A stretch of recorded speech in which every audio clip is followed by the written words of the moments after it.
Bonjour, bienvenue dans le premier réel coaching de chant sur la chaîne d'Apolline. J'espère que vous allez toutes et tous bien. Vous voyez que je suis dans un setup un tout petit peu différent que d'habitude.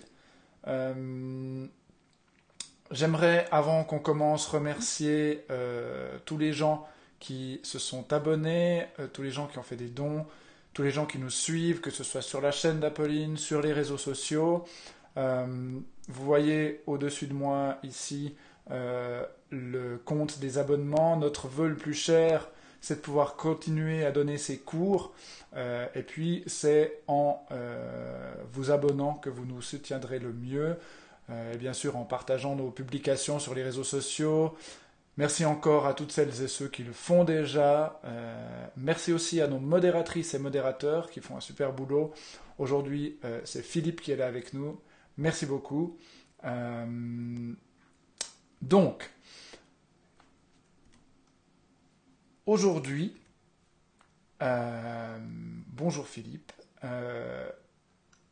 La semaine dernière, je vous ai parlé de justesse, de découverte de la tessiture, du choix et de l'interprétation des chansons. Aujourd'hui, mon cours va principalement s'intéresser aux questions que vous avez posées. En l'occurrence, j'en ai reçu 2 depuis la semaine dernière. Je vais donc les traiter aujourd'hui, puis on verra ce qu'on a le temps ensuite de faire. Si tout d'un coup il y a des questions qui sont soulevées pendant le cours, n'hésitez pas à les poser. Bonjour à tous ceux qui nous suivent, qui arrivent en cours de route. Donc, je le répète, donc n'hésitez pas à poser des questions même pendant le cours. Si ce que j'explique soulève des questions, n'hésitez pas, je suis là pour ça. Je vous rappelle aussi que bien sûr vous pouvez nous envoyer vos questions à l'adresse email qui est affichée juste ici en dessous, enseignant@apolline.art. N'hésitez vraiment pas, qu'il s'agisse de questions techniques ou d'interprétation ou plus générales. Il n'y a pas de mauvaises questions, hein, à part celles qu'on n'ose pas poser. Donc vraiment, posez des questions aujourd'hui, cette semaine, et je pourrais je pourrais y répondre d'ici jeudi prochain. Je vais donc passer à la première question qui m'a été posée pour aujourd'hui. C'est une question que m'a posée Julien. Et Julien m'a posé la question suivante, qui en fait contient plusieurs questions. Il me dit: la voix permet des modulations et un large éventail d'effets, et pour cela on a recours à tout un panel de techniques. Beaucoup de chanteuses et chanteurs n'ont pas la même voix quand ils parlent et quand ils chantent. Comment découvrir sa voix, ça en majuscule, celle sans trucage, et comment sait-on qu'on l'a trouvée? C'est une très bonne question. Elle est intéressante, elle est complexe. Je ne suis pas sûr d'avoir les réponses à toutes les parties de cette question, mais ma première réponse, sous forme de boutade, ce serait comment est-ce qu'on trouve sa voix? Eh bien, en la cherchant. Plaisanterie mise à part, c'est pas loin de la vérité quand même, du moins d'après ce que moi j'en sais.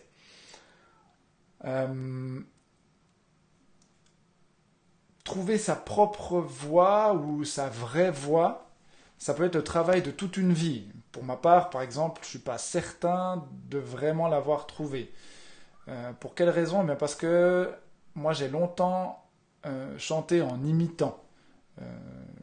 J'ai d'abord imité, je sais pas, quand j'étais ado, j'ai pas mal chanté comme Elvis Presley, par exemple. Ensuite, j'ai découvert Deep Purple, Led Zeppelin, j'ai commencé à essayer de chanter comme Ian Gillan et Robert Plant. Ensuite, j'ai découvert David Bowie, qui a aussi beaucoup influencé ma manière de chanter. Vous voyez d'ailleurs que j'ai David Bowie sur mon t-shirt et derrière moi. J'ai de la peine à perdre ce réflexe, malgré les formations que j'ai prises, malgré le recul que je peux avoir, les enregistrements. On en parlait la semaine dernière, de s'enregistrer pour entendre sa voix, pour apprendre à la connaître. Pardon. Donc, moi par exemple, j'ai pas mal chanté en imitant, mais même si parfois je trouve que c'est un désavantage, je pense que de chanter en imitant, ça m'a permis d'aller explorer les possibilités de ma voix. Aujourd'hui, je pense que je connais mieux ma voix grâce à ça, puis je peux chanter aussi dans plusieurs styles différents, avec ma propre voix, même si parfois je trouve qu'elle est trop teintée de telle ou telle influence. Julien, tu parles aussi dans ta question de la différence entre la voix parlée et la voix chantée. Euh, et c'est intéressant parce que, pour ma part, je sais principalement parce que les autres me l'ont dit, que tengo una voz diferente en español oder eine ziemlich unterschiedliche Stimme auf Deutsch or yet another kind of voice when I talk in English. Encore une fois, c'est probablement parce que j'ai cette facilité, cette faculté à imiter. Et donc, même la voix parlée, sa propre voix, elle demande du temps à être trouvée. Mon hypothèse, qui est corroborée par au moins 2 lectures, c'est que il faut travailler longtemps, il faut travailler sa voix en douceur, et puis s'amuser avec. Il y a une dame que j'ai rencontrée à Paris au mois de janvier, avant toutes ces histoires de confinement, qui s'appelle Raymonde Viret, qui est un petit bout de femme incroyable. Elle a plus de 90 ans, plus de 90 ans, et elle a consacré notamment ce livre, de l'autre côté, voilà, ici, Trouvez votre voix, à la question de comment est-ce qu'on trouve sa propre voix. Et c'est vraiment le thème principal de son livre. Je ne suis pas forcément d'accord avec tout ce qu'elle propose, mais sa méthode, elle a l'avantage d'être particulièrement claire, et puis elle semble avoir eu pas mal de succès auprès de grands noms dans la culture francophone, notamment Maxime Le Forestier ou Benabar, qui font partie un peu des people avec qui elle a travaillé. Elle a beaucoup travaillé avec des chanteurs classiques, avec des chanteurs d'opéra, avec des chanteurs de comédie musicale, et beaucoup avec des comédiens aussi, et des comédiennes. Et puis, dans son livre, elle retrace tout ça, les exercices qu'elle leur fait faire, et jusqu'au moment où ils ou elles vont trouver leur propre voix. Là où moi je suis tout à fait d'accord avec elle, c'est que la voix nécessite un travail régulier, voire un travail quotidien. Des vocalises, tous les jours, les vocalises, on en avait parlé dans mon premier cours, par exemple, c'est ces petits exercices de suivre des notes de la gamme ou de petits arpèges pour entraîner sa voix. Des vocalises tous les jours pour avoir des points de comparaison aussi, de savoir, ah tiens, hier j'arrivais jusque là, hier entre ces notes-là, le passage était difficile, ou ma voix, elle avait une sorte de déraillement à cet endroit-là. Et puis, ce qu'elle conseille, c'est de faire des vocalises qui vont couvrir un maximum de notes dans notre voix, en variant les voyelles, les consonnes, et en variant les intervalles. Tout ça pour connaître sa voix. Par exemple, si je fais ceci avec le son O, enfin la voyelle O et la consonne N. Hein. Donc je vais faire no, no, no, no, no, no, no, no, no, no, no, no, no, no, no, no, no, no, no. Puis je vais jusqu'à ce que ce soit trop compliqué pour moi ou que je sente que je dois faire des efforts. Et si je fais des efforts, encore une fois, c'est que probablement quelque chose n'est pas juste ou n'est pas adapté à ma voix. Et puis je peux redescendre. Non, non, non, non, non, non, non, non, non, non, non, non, non, non, non, non, non, non, etc., etc. Et puis ensuite, par exemple, faire des montées en secondes. Non, non, non, non, non, non, non, non, non, non, non, non, etc.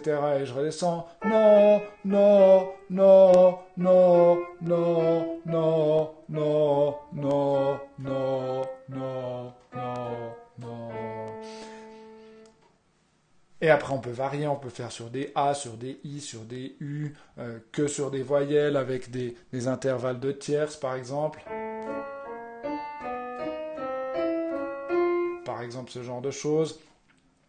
Et varier est toujours comme ça, de nouveau, avoir des comparaisons entre les différents exercices qu'on fait pour avoir d'un jour à l'autre des points de retour sur ce qu'on fait. On peut s'enregistrer aussi, comme je vous le disais la dernière fois, et ça va nous permettre de connaître notre voie, de savoir là où on est capable d'aller, et à force, eh ben, de développer les bons réflexes. En tout cas, c'est ce que prétend Raymond Viret dans sa méthode.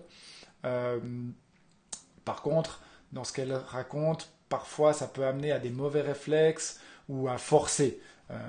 C'est peut-être le point négatif de sa méthode. Pourtant, il semble qu'elle ait eu beaucoup de succès avec pas mal de monde. Elle a sauvé des voies de pas mal de gens. Donc je pense que ça peut bien fonctionner. Pour moi, par contre, il y a une approche euh, complémentaire et un peu, ouais, une approche complémentaire qui est celle de Robin de Haas. Elle est beaucoup plus complexe par contre, puisqu'il s'agit là vraiment d'anatomie fonctionnelle, et puis c'est une analyse précise des mécanismes en action lorsqu'on produit des sons et avant tout lorsqu'on respire. Ce livre, c'est celui-là. Je vais essayer cette fois de le montrer du bon côté. Voilà. C'est La Voix de la voix. Robin de Haas, qui est un enseignant, un pédagogue euh, suisse romand, euh, qui, euh, qui a développé toute une méthode qu'il a appelée la coordination respiratoire ou coordination MDH pour Martin de Haas, euh, et qui, en très résumé, très très résumé, pour Robin, si le corps n'est pas prêt et n'a pas réappris à respirer correctement, c'est difficile, voire impossible pour la chanteuse ou le chanteur, ou pour la comédienne ou le comédien, d'arriver à utiliser sa voix sans se faire mal. Et donc, à trouver sa propre voix. Et pour trouver sa propre voix, sa voix posée, il faut préparer le corps. Avec l'aide dans sa méthode d'un pédagogue ou d'une pédagogue, souvent en passant par la table de massage, on va trouver les micro-ajustements qui sont nécessaires pour que l'acte de respirer, puis celui de la production de son, se fasse avec une quantité d'effort optimale. Donc pas trop ni pas assez. Euh, Vraiment là, je vous fais un résumé extrêmement rapide de la méthode de Robin de Haas, qui est vraiment complexe, mais en laquelle je crois passablement, même si je ne maîtrise pas du tout ce qu'il propose et ce qu'il décrit, parce que de nouveau c'est assez complexe, la lecture de son livre n'est pas simple, et puis elle repose aussi sur tout un apprentissage d'une méthode qui implique la manipulation du corps. Vraiment, on passe par une table de massage quand on suit une formation avec Robin de Haas ou avec des gens qui l'a formé. Mais pour moi, les deux professeurs et auteurs en l'occurrence, hein, ils sont d'accord sur une chose, c'est que pour trouver sa vraie voix, eh ben, ça prend du temps, ça demande beaucoup de travail, de connaissance de sa voix et de son propre corps, et puis aussi, ils sont assez d'accord sur le fait que une fois qu'on l'a trouvé, on sait qu'on l'a trouvé. En tout cas, le moment où ça arrive, on sait qu'on a trouvé parce qu'il y a une sorte de déferlante d'émotions. À ce moment-là, les apprenantes et les apprenants, ben, souvent, soit ils pleurent, soit ils explosent de rire lorsqu'ils entendent euh, les, des sons qu'ils produisent et qui semblent parfois pas venir d'eux-mêmes, en fait. Et puis l'autre chose avec laquelle ils sont, je crois, d'accord, c'est que cette découverte de sa propre voix, elle peut s'avérer fugace, c'est-à-dire que ben voilà, ça va être peut-être un seul instant, quelques sons, et puis peut-être qu'on va plus jamais la retrouver. Alors c'est peut-être un peu frustrant, c'est peut-être un peu démoralisant d'apprendre ça. Mais après, ben, tout le jeu, toute la quête, c'est d'aller retrouver ça. Euh, je pense que, voilà, de manière générale, bah, j'ai envie de dire, amuse-toi, Julien, amusez-vous avec votre voix en chantant, en essayant d'être le plus détendu possible. Euh, J'espère qu'avec ça, tu as quelques pistes de réflexion, ou j'ai envie de dire plutôt de ressenti, parce que on est déjà tout le temps en train de réfléchir, tout le temps. Donc voilà, c'est juste, il faut entraîner sa voix, il faut apprendre à la connaître avec des exercices, des petites vocalises régulières, quotidiennes, variées, mais pas trop, euh, et en s'enregistrant, en se réécoutant, en se disant, ah tiens, ben là peut-être que aussi on peut choisir, hein, où est-ce qu'on a envie d'aller voir. Je suis pas persuadé qu'on va tous aller vers un truc hyper profond, une voix hyper... Voilà. Euh, Bonjour à ceux qui nous rejoignent à l'instant. Merci.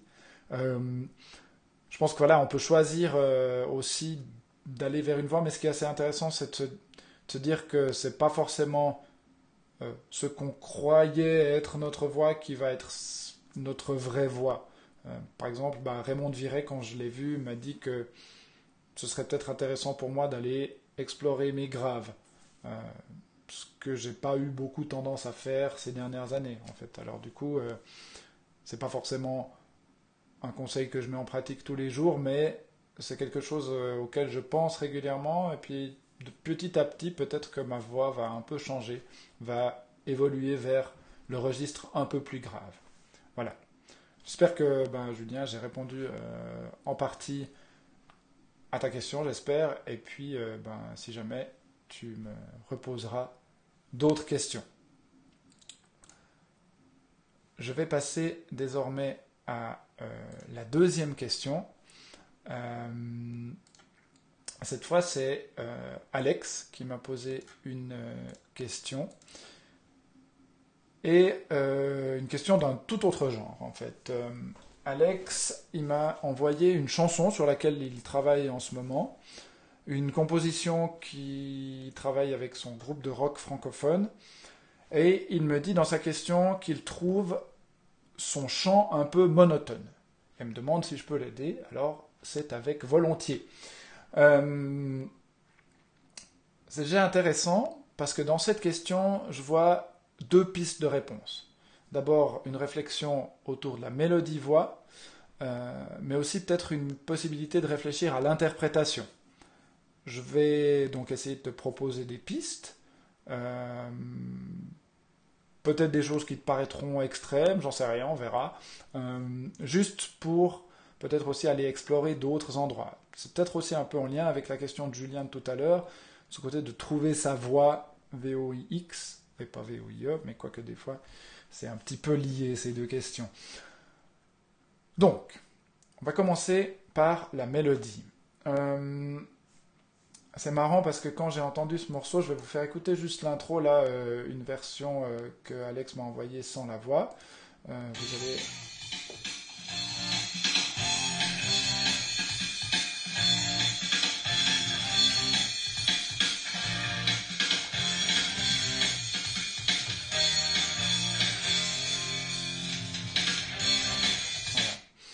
Alors, morceau de rock, hard rock, relativement simple dans sa construction, mais vraiment bien péchu. C'est marrant, ce morceau m'a fait penser à Rock You Like a Hurricane de Scorpion.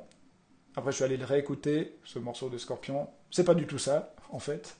Mais il y a quand même un peu cet esprit là-dedans, et je trouvais ça assez cool. Donc, mélodie-voix. Les couplets de ce morceau tournent principalement sur trois accords, à part juste la fin qui varie un peu.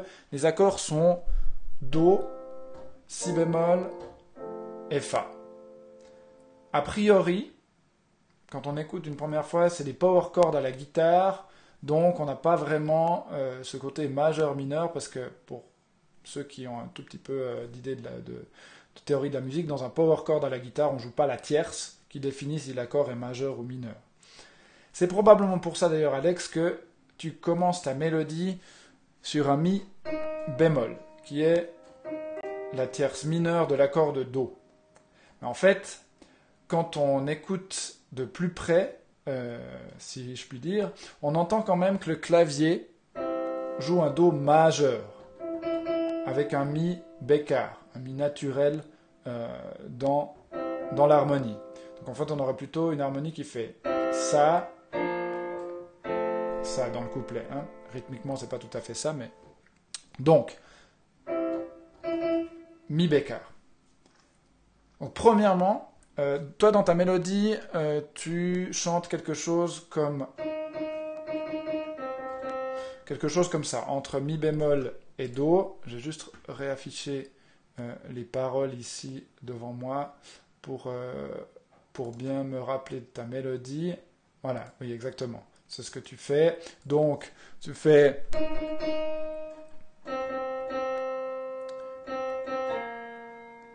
quelque chose comme ça dans ta mélodie.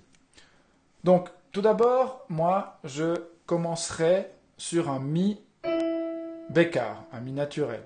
D'accord? Et je rajouterai... Alors, en fait, je vais d'abord revenir sur ta ligne de voix, qui a déjà plein de choses super. C'est qu'elle est très simple. Voilà. 3 notes. Hyper simple. C'est super parce que les gens, ils peuvent facilement la retenir. Et puis par exemple, moi, c'est un truc que j'avais beaucoup de peine à faire. J'ai vite tendance à vouloir faire des trucs très compliqués. Donc déjà, ça, c'est super. Maintenant, ta ligne de voix, justement, dans le couplet, elle se base quasiment que sur 2 notes. Hein, mi bémol et do. De temps en temps, tu vas sur le si bémol, sur tes oh yeah. Et puis, ou alors tu montes sur le fa, sur le dernier oh yeah. D'ailleurs, ça, c'est super. J'aime beaucoup. C'est retardé sur le dernier accord de la fin du couplet. Ça, c'est vraiment cool. Je pense que ça, il faut que tu gardes vraiment. Donc, moi, je te propose 2-3 petites variations. Tout d'abord, tu vas commencer, moi je commencerai en tout cas, sur le mi bécard. Et puis, attention parce que toi tu as tendance à faire ce na na na na na na na na. Mais en fait, c'est vraiment na na na. Vraiment bien tirer ce mi bécard qui est un tout petit peu plus haut, hein, qui va bien tomber sur la tierce majeure, et d'avoir ça, et au lieu de tout de suite descendre sur le do comme toi tu le fais, au lieu de faire nanana, nanana, moi je passerai juste un petit coup par le ré, donc padada, padada, d'accord, simplement juste pour avoir une petite note qui lie les deux parties de ta mélodie en fait. Donc, na na na, na na na. Puis après tu fais ton oh yeah. Très bien. Je garde ça. Ensuite, deuxième phrase. Au lieu de refaire exactement la même mélodie, ce que toi tu fais, en fait, là où je te rejoins sur le côté monotone, c'est que dans tes 4 phrases de couplet, jusqu'à maintenant, tu fais... Et puis encore. Et encore. Et encore. Donc, effectivement, on a tout le temps un petit peu la même chose. Et avec déjà rien que de... bon, on va commencer bien sûr sur le mi naturel et pas sur le mi bémol. Hein, donc... Donc ça, c'est ce que tu ferais au début. Ensuite, la deuxième phrase du couplet, moi, je la ferai remonter depuis un petit peu plus bas. Je démarrerai sur sol. Et comme ça, on élargit un tout petit peu le spectre. Et puis, on pourrait aller jouer cette fois avec le mi bémol, qui en fait se retrouve dans la gamme de si bémol. Ah, d'accord, parce que je rappelle que le couplet fait. Donc, si on fait ta, ta, ta. On est sur la bonne harmonie. Puis après, je ferai... qu'est-ce que j'avais noté? Il me semble que...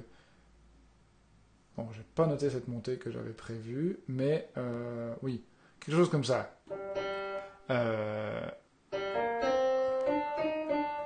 Quelque chose comme ça.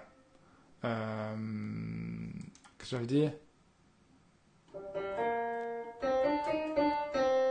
Par exemple, tu ferais ça. Ba ba ba, pa pa pa pa pa, oh yeah. D'accord?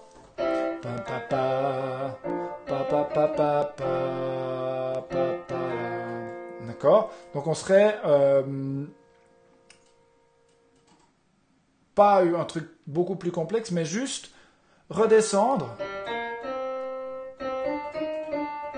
Et puis là, tu peux placer ton mi bémol. Et en plus, ben, ça donnera une variation assez intéressante puisqu'au début on a pa ba ma ba ba pa ta ta da et la ma na na na na na. Troisième phrase, je reprendrai la même que la première. Pa da ta ta ta da ta, ou alors pa da da ta da da da ta. Toujours les mêmes notes. Donc sur ces do, ré, mi, ré, do en l'occurrence. Voilà.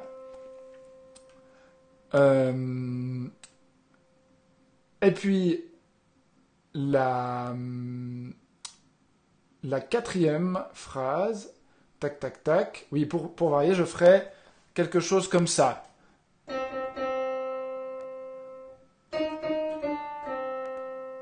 Donc quatrième phrase, na na na. Pa, ta, da. Puis après, il y a le...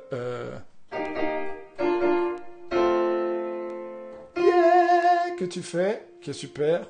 Donc, le couplet entier, si je le fais jouer ici, on a une intro.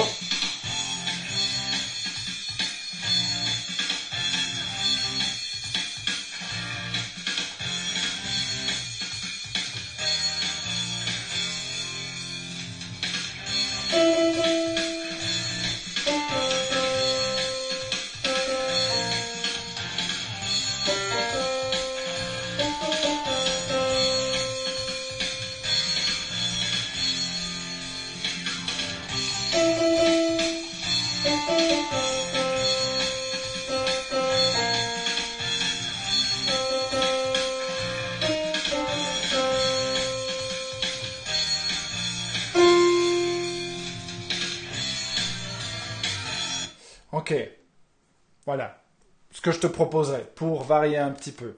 Ensuite, tu as le refrain. Moi, je le trouve super. Il est très simple, il est catchy. Changerait rien. Sauf erreur, tu fais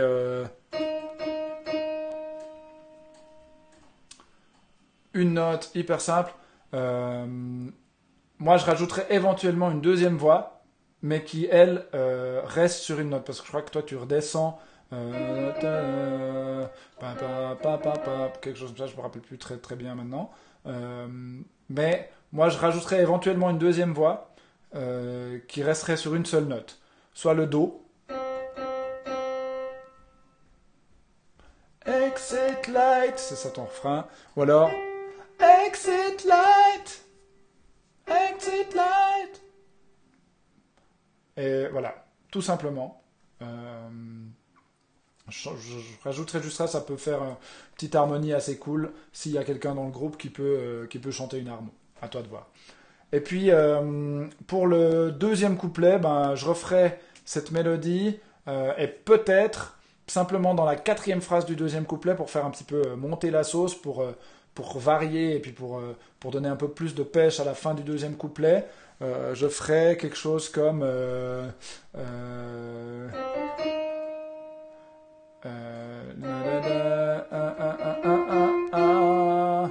quelque chose comme ça. Tes paroles, c'est la lumière commence à m'échapper.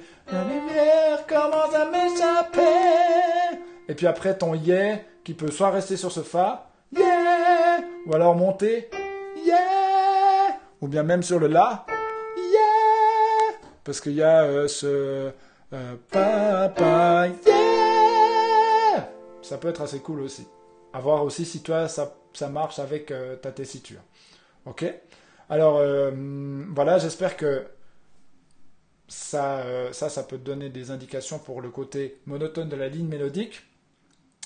Ensuite, après, tu peux aussi t'amuser à peut-être la placer rythmiquement un petit peu différemment. Tu auras peut-être remarqué que moi aussi, je sens pas forcément les mots exactement rythmiquement placés de la même manière que toi. Tu peux être peut-être un peu laid back, c'est-à-dire légèrement après le temps, ou à l'inverse, légèrement en avance parfois. Ça donne des variations intéressantes. Tu peux varier entre les couplets. Essaye des choses, t'amuser, en fait. Euh, Ensuite, en t'entendant dans l'enregistrement, mon impression, mais je peux me tromper, c'est que tu as l'air passablement sur la retenue. Alors bien sûr, c'est une maquette, et puis je pense, voilà, c'est juste un enregistrement en vitesse, voilà, je ne veux pas juger là-dessus. Euh, mais je pense que tu y gagnerais à te lâcher un tout petit peu plus au niveau du haut du haut du corps, toute la zone ici, et puis le visage aussi. En tout cas, c'est ce que j'entends. Et puis on en revient à la question de Julien au début de ce coaching, sur la recherche de la vraie voix. Je pense que tu pourrais gagner à essayer de t'éloigner un peu de cette... moi je sens, puis bon je te connais un petit peu dans la vraie vie aussi, donc je sais que tu as envie un peu de chanter comme, euh, et peut-être que ça peut être intéressant d'aller essayer de chanter différemment, complètement, peut-être d'enlever le côté qui graille un peu rock'n'roll, qui est super, mais peut-être que juste pour exercer, hein, je ne veux pas te demander de chanter comme ça avec le groupe ensuite, mais pour toi, d'aller chercher d'autres sonorités à ta voix. Peut-être tout d'un coup te dire, ah ben je vais chanter ce truc d'une manière un peu classique, comme si j'avais une patate dans la bouche, et puis non, non, non, non, non, non, et puis essayer de le chanter un petit peu différemment. Moi j'aime bien faire ça de temps en temps, ça permet de se dire, ah tiens, dans cette sonorité-là, il y a un truc intéressant que je vais pouvoir mélanger avec...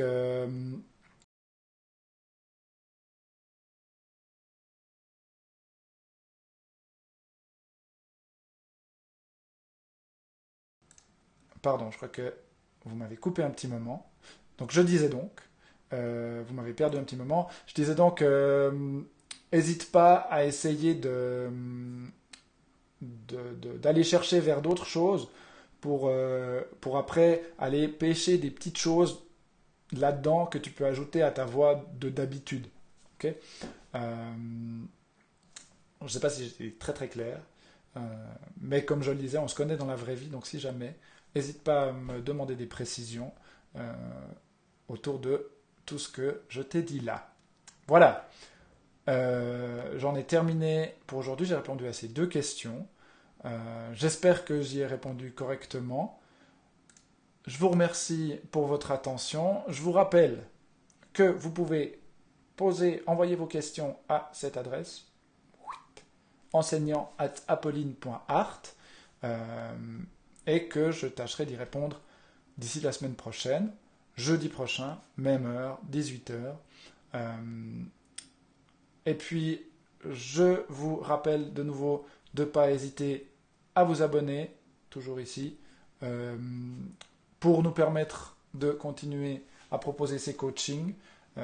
On a vraiment envie de pouvoir le faire encore. Merci encore à tous ceux et à toutes celles qui se sont déjà abonnés, qui nous suivent, qui ont fait des dons, etc., qui continuent de partager nos publications. Merci beaucoup, c'est grâce à vous si pour l'instant on peut continuer. Je remercie encore Philippe pour la modération de ce soir. N'hésitez vraiment pas, il n'y a pas eu vraiment d'interaction dans le chat aujourd'hui, mais même en cours de coaching, n'hésitez pas à poser votre question. Si tout d'un coup une question vous vient par rapport à ce que je suis en train de dire, n'hésitez pas à le faire. En attendant, j'attends vos questions à l'adresse email enseignant@apolline.art. Je vous souhaite une très belle soirée et je vous dis à la semaine prochaine. Au revoir.